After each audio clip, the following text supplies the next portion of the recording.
Since I was born, my mom had me watch Korean dramas. One of the first shows that I watched was High Kick. I'm not sure if it was popular worldwide, but I know for a fact that it was popular in most Asian countries. Vietnam even remade the show themselves after paying a lot of loyalty. If you're watching this video, you probably don't understand what this show is about. I won't give a summary of it because it's been a while since I watched it. Also, I believe the show has about 176 episodes, with each of them being 30 minutes long. I'll just give you guys a little bit of information about this. The show High Kick was released on November 6, 2006.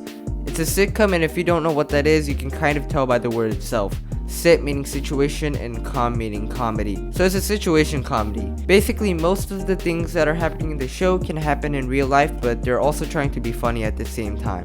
I'm not sure if I explained that well. Anyways, not only is it funny, there's also a plot in this sitcom. As you're watching this show, you might sometimes need tissues because it's not just a funny show that makes you laugh. It also portrays some sad moments as well. If you want to check it out, I'll put the link in the description down below. Sadly, the show ended on July 13th, 2007. However, High Kick became so popular that they added 2 more seasons of it. Now, just in case you already forgot, I was 2 or 3 years old at the time and I had no idea what I was watching. It took me a little bit of time to understand it because I was still a little kid and I needed to practice my Korean a little more. Also, English was my main language, so it was a challenge for me to learn 2 languages at once. Most of you guys who were born and raised in America probably watched something like Disney shows or Nickelodeon shows. Well, that wasn't the case for me. My mom had me watch kid shows that were in Korean. For instance, here's an example of one that I watched.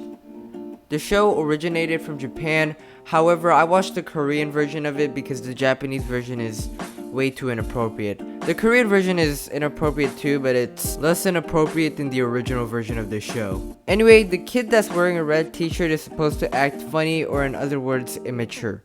I loved watching this for some reason. So yeah, not only was that my way of practicing Korean, my mom also sent me to Korea every year so that I can visit my grandparents while taking some classes.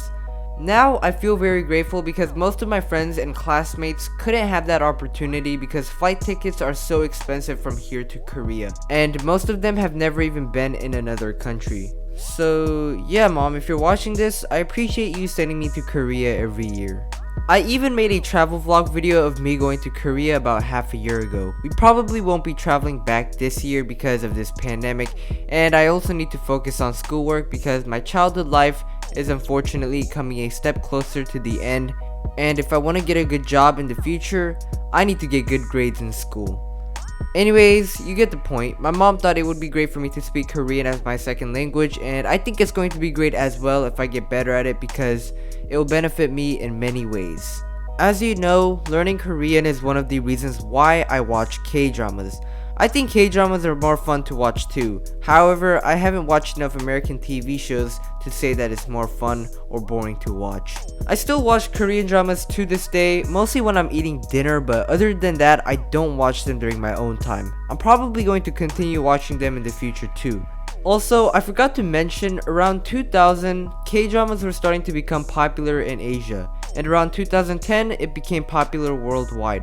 So people started to provide subtitles in different languages, which allowed people from different countries to understand what they were watching. I sometimes read these subtitles when I didn't understand what the characters in the show were saying, so I found them to be helpful. Anyways, with that being said, I'll wrap up the video here. I hope you guys now know why I watch K-dramas, and for all of you guys who are new here, you should check out my other videos, and if you like them, consider subscribing. And for those of you guys who are already subscribed, I appreciate your support, and as always, if you guys have any questions, feel free to comment down below. I'll be more than happy to answer them. I'll see you guys in my next video.